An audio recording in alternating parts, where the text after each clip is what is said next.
Alright, good day and welcome to Frontliner on Ogama TV. And on today's edition, we'll be analyzing the ban on sit-at-home by the Enugu State Governor, Barrister Mbah. And we'll also be looking at the compliance level of the ban on sit-at-home this past Monday.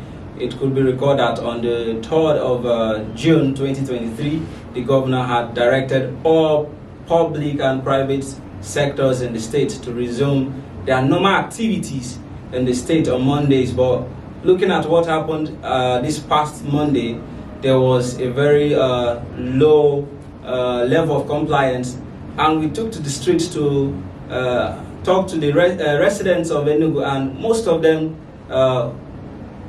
faulted the pronouncement, and some said he would have started with some other issues before getting to the issue of sit-at-home. And today in the studio we have a security expert, Assistant Commandant Mr.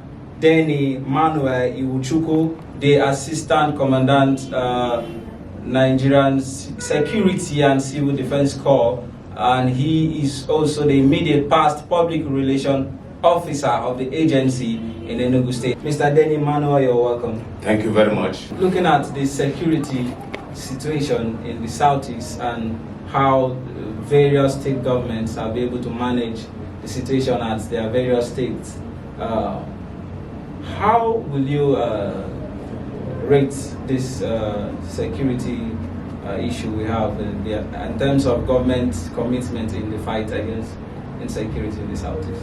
The security situation in the southeast has degenerated to what it is.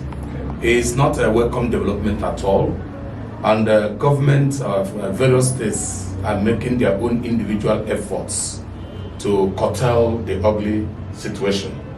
But unfortunately, the governors of Southeast has failed to come together as one and form a formidable security outfit that will cover the whole geopolitical zone at the same time, just like the Southwesterners have done.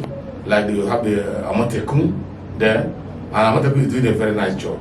Okay. So had it been the governors of Southeast could come together, agree on themselves, and have such a strong, unified body, fighting insecurity here would have been much easier. So the insecurity here is still what it is because the governors are playing individual games. They are not playing collective games. My candid advice is that they should try to see how they can midwife an idea whereby they will play a collective game, and the whole Southeast will be under one umbrella. What I mean is a central coordinated body that will be forceful, that they can move from Enugu here, connect their colleagues in every other states, and they will collaborate together. That's what I mean. Governor of Enugu State, His Excellency Dr.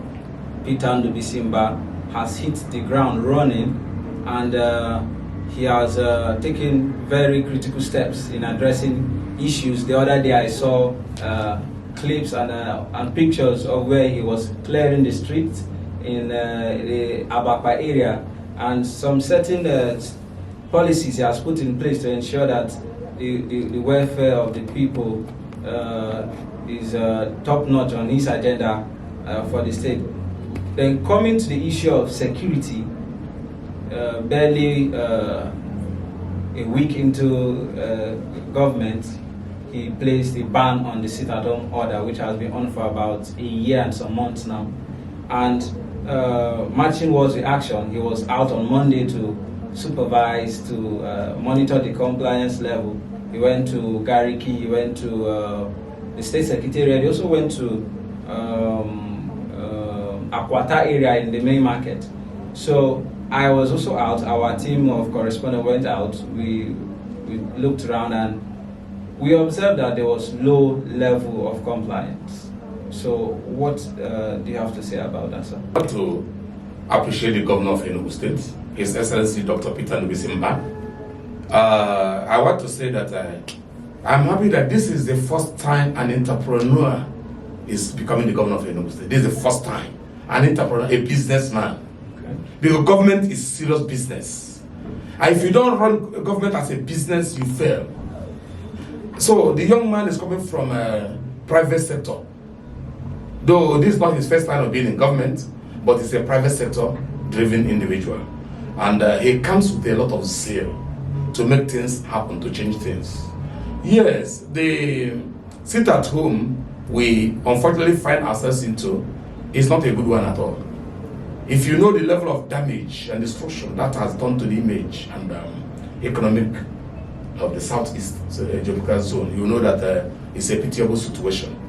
And anybody that wants to contribute in any way to stop it, I think that person should be celebrated. So I doff my cap for him for that boldness. But then I want to say that maybe the zeal for him to begin to work and to achieve something made him to jump into it so quickly. He is supposed to have made some consultations more before going into it. The reason being that it is not very easy to unban what you did not institute. Okay. Had it been that sit at home is instituted by government, it would have been a walkover for him to unban it. You understand? Now the sit at home is instituted by a sector that is not public. You understand? Yes. As unfortunate as it is, they have been implementing it by intimidation. You understand? Yes. People are complying with sit at home not because they are obeying the people that instituted it, but because of intimidation, fear of being killed, fear of being attacked, fear of being maimed. It's a forceful compliance. It's not an obedient compliance. Okay. You understand? Because the thing is affecting our economy. Come to think of people that will not eat in a day unless they go out. You understand? Yes. There are people that cannot eat in a day in their family with their family members unless they go out and make that money that day. And for over a year now, every Monday is lost. I mean, it's not a welcome development at all. So that's why the governor, I think he feels the way I feel. I'm not happy about it. You understand? So that's why he wanted to stop it. But then, to err is human. He's a human being. The zeal for him to make things to begin to happen made him not to consult enough. You see, a security issue is a very dicey issue. You have to be very careful while doing it. I will advise my governor, His Excellency, Dr. Ndubisi, Dr. Barrister Peter Ndubisi Mbah, to make further consultations, one, with leaders of the people, traditional rulers and presidents of town unions, further consultations. Okay. These miscreants are hiding somewhere in the state. They are not from the blues. You understand? Yes. There should be consultations with the traditional rulers, president of town unions, the leaders of the people. There shall be consultations with serving security chiefs to that effect. And there should be some consultations with retired security personnel in the state. You understand? The retired security personnel in the state, there are some advice and something they will tell him. Maybe serving ones may not tell him that because they are serving. You understand? Yes. So it requires a very wide consultation before you go on to implement it. So I think that is what is lacking. And that's why you can see the governor, he moved around that day. Some places he went, there are people. Yes. People turned out. But in many places, people did not turn out. Majority of the areas. Yeah, people did not turn out. Were empty. They did not turn out because they want to disobey the governor, no. They refuse to turn out because for fear. There has not been that assurance that their security is guaranteed, that nothing will happen to them. You understand? If that's assurance, they will come out. If you're just joining us, you are watching Frontliner on Ogama TV, and we'll go for a quick break. We'll be right back.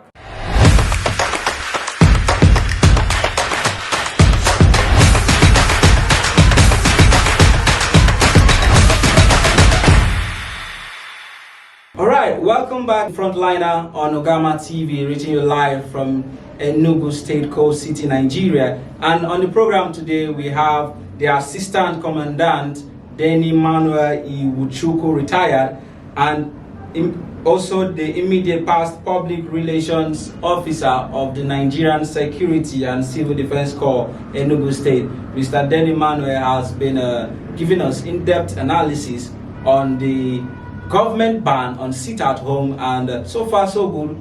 We have been able to discuss some measures that government would have taken before the pronouncement, which he mentioned proper consultation. So moving forward, Mr. Denny Manuel, the people are still afraid. There is fear, there is panic. So if the people are to come out, what would be your advice to the government based on security, based on assurance, based on giving the people 100% assurance that come out, your security, your life is secure? Consultation was needed to be done, yes, which was not fully done. Okay. I know he did some consultations, but it's not in totality as it's supposed to be. Then after consultation, what follows? Mobilization. Okay. You understand? When you finish your consultation, then mobilization starts. You begin to mobilize the people right from their community settings. First and foremost, there should be an effort to comb all the bushes. These boys are not coming from the blues. They are within Enugu State. You understand? Thank God we have a forest guard in Enugu State. But in the recent time, I don't think the forest guard is living to their bidding. As a matter of fact, there was a day I was driving on the street and they stopped me. I said, "Who are you?" They say, "Forest guard." I said, "But I'm not in the forest. Why are you doing here?" They say, "We can stay." I said, No, you are forest guard. Go to the forest. Comb the forest. Get information in the forest and give to commercial security agencies so that we comb the forest and wipe away every threat that is there. So, forest guard is a very laudable program. Okay. The security agencies in the state recommended that to the state government because we discovered that these criminals hide in the bushes. They come out, waylay the people, menace the people, kill people, rob them, kidnap them, and go back to the bushes. So the bushes have become unmanned areas, ungoverned areas. So when we begin to pursue them from the bushes, they will not know if they will run to the sky. You understand? Now, forest guard should be well equipped, okay, and should be well motivated. Look, motivation does a lot of things. When a man knows that his interest is being taken care of by the boss that sent him to go and work, he can do wonders. Okay. They shouldn't be treated just like other neighborhood watch and allow them to suffer in penury. Okay, talking about motivation, can you elaborate a bit on the kind of motivation you expect government should put in place for these people? A motivation that will encourage them. Excuse me, if I'm working and I'm not sure of my job security, my friend, I won't put my head. Okay. You understand? Make them to feel that you are a government agency, you are protected by government. Should anything happen to you, the government is there for you. Okay, some form of assurance. Some form of assurance, or give them good pay. Why? We'll give them good pay. You understand? Put them under insurance. Okay. Let them know that if any of them is maimed, insurance will take care. If any of them dies, we don't pray for that. Insurance will be there to take care of their family. Imagine some of them, they have wife, they have children, they have aged parents, they have relations, they are assisting. You understand? So when they are working, they consider all these things. They are all risk factors. They consider it. That's something they will not do. If they lack money, they come from the forest and come and demand and start stopping vehicles and begging for money because they lack money. They should not lack money. Government should devise a way of paying them handsomely and staggering their payment. Maybe if somebody's salary is a so amount, you divide that amount into two. Give him first part in the middle of the month and give him the other part at the end of the month. You understand? Okay. You stagger it that way so that he will not be lacking money. He will concentrate. So that if he leaves the bush and come to the road, then you have the court to punish him. Why do you come here? You're not supposed to be sitting here. You're supposed to be in the bush, getting the information. Come to the bush and know what is happening. These boys are hiding in the bushes. And if the bushes are not combed and well manned, the people cannot obey the ban or sit at home. Because people know that these boys are there in the bushes. All right. So when I'm talking about mobilization, you have to do something that will assure the people that these boys are not there. So that the person of them coming out is not there. Then they will begin to come out. And remember that this thing has lasted for about a year plus. It has become somehow a forced culture on the people. For you to remove it, you need a great work to be done. Some civil servants are even happy with it. Yes, I'm sorry to say, but it's true. Some are happy with it, and they count it as a bonus to their weekend and the rest of them, which is too bad.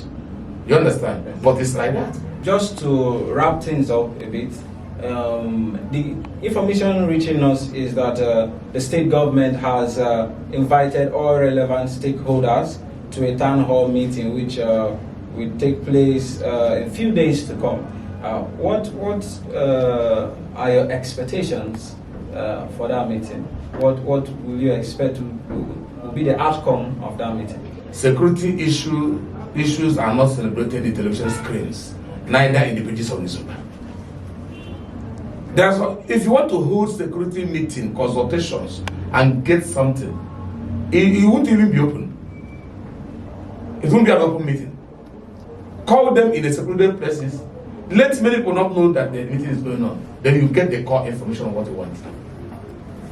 Okay. If you make it public and that day all manner of people will be there, many people will not tell you what they want to tell you because they are afraid.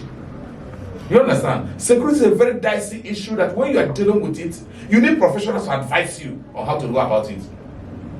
The meeting has called, it's okay, but it may not yield the expected dividend if you make it an open meeting. I think it's a meeting for just those at the helms of affairs of these various...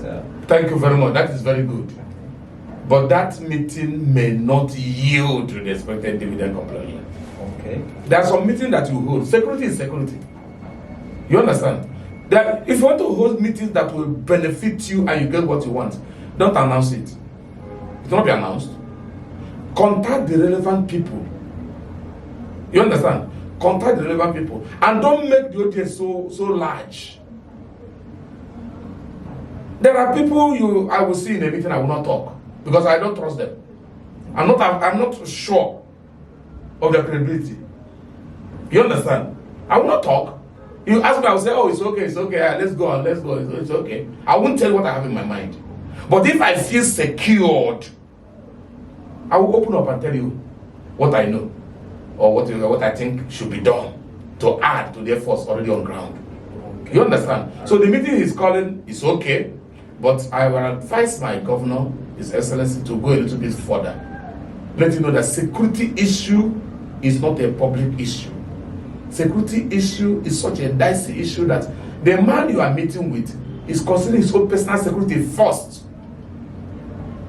For him to go to the public to speak, he will know that he's endangering himself. So he may not speak. He will not tell you what you want to hear. Okay. But when you bring him inside a place and he looks around, you know that he's secured. He will tell you all he wants to tell you.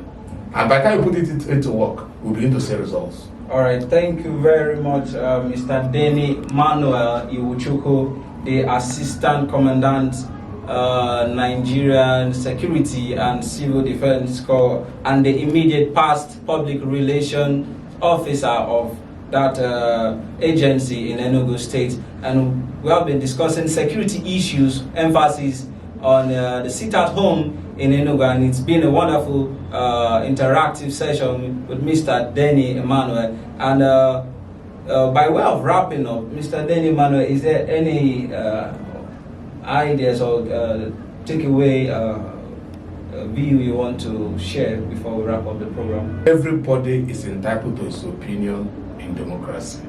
Okay. You understand? Yes. But let us consider approach we use in doing whatever we're doing. There are some approaches we will use, it will become counterproductive. You understand? Yes. If we check what we are doing, sit at home, the instigators and agitators for that sit at home, they have their reason, which is to them cogent. But when you check it to the overriding interest of the people, is it yielding the expected dividend or counterproductive? So my advice is that let us build and not destroy. Okay. It will be disastrous why we think we are building, but actually we are destroying. Okay, I think that's what I will take away from. Yes. Build and not destroy. And not destroy, All yes. right, thank you very much. We can change strategy at any time. Okay. You understand? All right. We can change strategy. When you say that this strategy is not really working or is becoming counterproductive, you can change your strategy.